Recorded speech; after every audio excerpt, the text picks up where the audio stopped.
guys, so I got the tire off here. So pretty much you can cheat, take off that bolt there for the caliper, this one up here, stick something in there to release the pressure off the piston.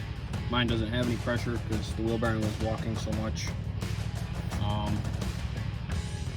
Then you got, I already took one out, one bolt there, one up there, there should be one right there, yep, and then there's one on the other side down at the bottom. So you got 4. I know for a fact that 13/16 does work on them, because this is America, we use standard. You know, most of these companies nowadays use metric shit, but yeah. And then pretty much, no, I did that tie rod, I did that ball joint, that one, take the whole spindle off and the ball joints on in there. Alright guys, you do have to take this off. I have one broken bolt there, so don't worry about that, but take these off. Behind this cover, or behind this locker, there is a snap ring. You do need the proper snap ring pliers for it, or it's gonna give you hell. So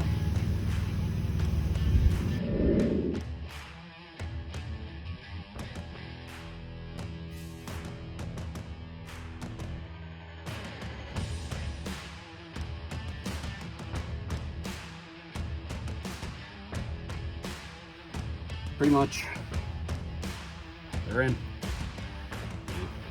You put the grease fittings in, grease them up, put my axle back in, and put brand new wheel bearing in.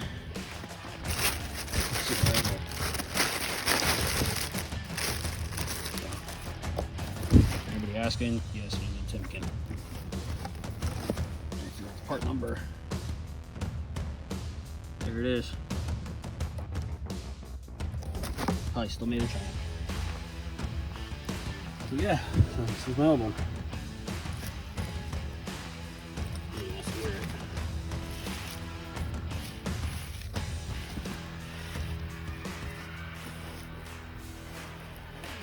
Either way, you know what's going to do.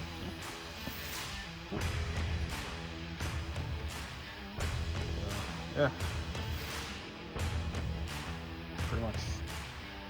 The other side's pretty much the same exact thing. Tie rod off.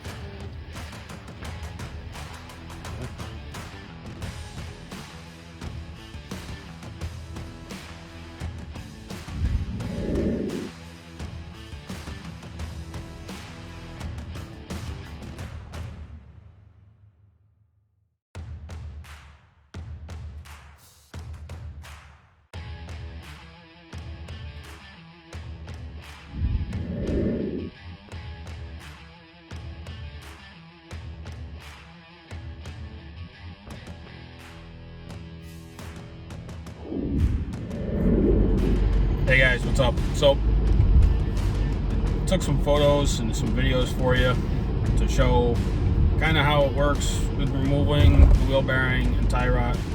Removing the wheel bearing, removing the tie rod and the ball joints. Basically, the tools I used were an 11/16, which was a little tight on the caliper bracket bolts and the wheel bearing bolts.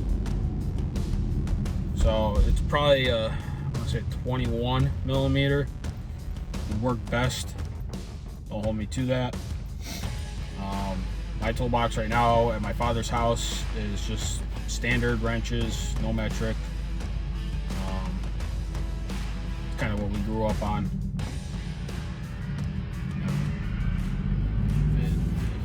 If it's a metric bolt and you only got standards, sometimes you got to kind of get whatever's close enough to fit and make it work.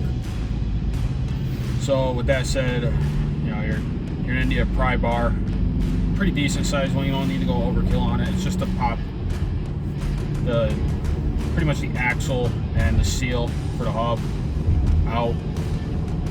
So you'll need, I don't know, probably maybe like a 2 foot, 1.5 foot pry bar. Nothing crazy.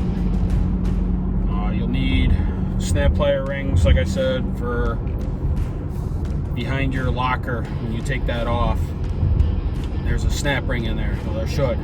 Mine didn't have it. So guess what I didn't put back on? My snap ring.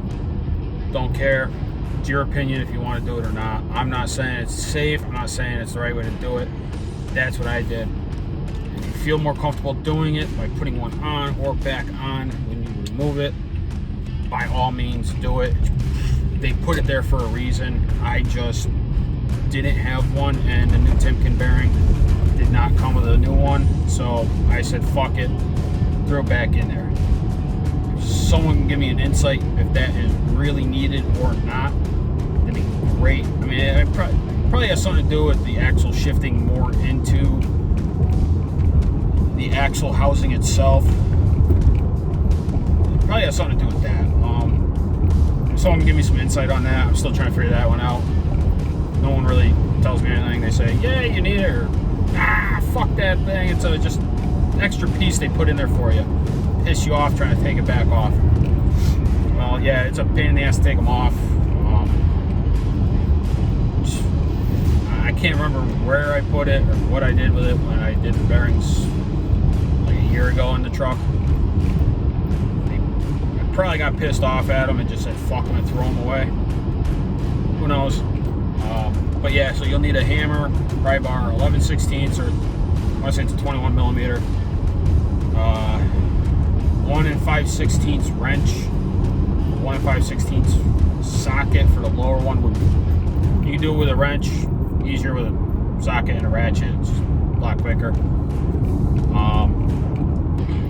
Obviously, you take your tires off, impact gun. Mine have aftermarket rims, so I have aftermarket lugs. So I can't tell you the size because mine's one of those like anti-theft key lugs. Stupid.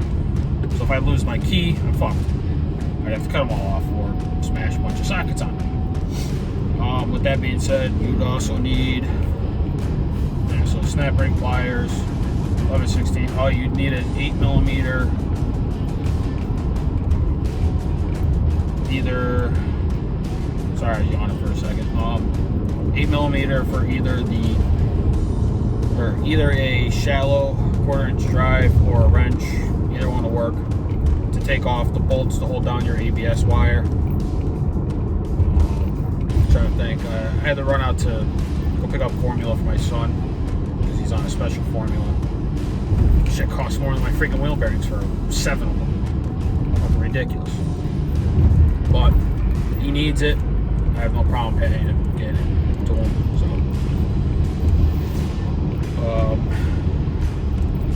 with that being said, basically when I undid my wheel bearing, my ABS wire, everything just basically fell off at that point.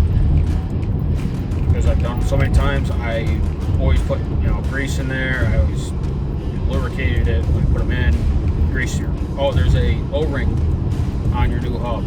My advice, grease it. Anything. White lithium grease, brake caliper grease, whatever, just so it doesn't roll over and pinch. And I mean, it's not like you're putting liquid behind it or anything. It's more for, I want to say, like, I think it's more for the vacuum seal on your hubs. For us guys out there running the auto lockers still. Mine don't work, so I'm looking into doing aftermarket lockers for the 4-wheel drive, so it's unlocked or locked. I don't like that auto shit. Never did. I never trusted it. It just seems like more shit will go wrong because if it doesn't disengage all the way, it's my opinion. With that being said, just grease that O-ring up, slap the wheel bearing back in, line up your splines, do all that good stuff, slide everything in. Everything goes fairly easy once you do it. Once, twice. So my next attempt at doing repairs on my truck keeps pushing me back further on the engine build and everything else, but to get the power I want to get to, and you could ask anybody else out there with the power that they're at, what was the first steps, and they're going to tell you their first steps were basically replacing everything on the truck. Ball joints, tie rods, wheel bearings, drive shaft U-joints, leaf springs if they were old, you want to play it safe, seals, basically anything that power's gonna hit to, you want to replace, because why build an 800, 900, 1000 or more horsepower truck or motor and have a transmission that can handle it, but your rear end can't. You put it in four-wheel drive to go down the track and you punch it out of the hole. Well, all that torque's got to go somewhere, so you got one weak point, it could ruin a whole day, if not a season. So I'm not saying my truck's gonna be race ready by next year. It's too much money, but I'm just saying that I gotta rebuild the rear end. I want to put new U-joints on the drive shaft. I'm looking at the Spicer non-serviceable U-joints because they're stronger. The cross drilling doesn't make a weak point on them, although the greasables are somewhat better because they're serviceable. With all that, flip on the driveway. Pretty much, I want to make sure everything's going to hold up to the horsepower rating I want to be close to, so that when I do finally get to that point, I don't have to worry about, is my rear end going to hold up the front end, shit like that. So pretty much we're back here at my father's, because he's got the driveway. I don't. Apartment life. So yeah, pretty much there's the truck. Still looks good, but I'm gonna get back to it, and if I got any more videos, I'll post them up with this little talk too.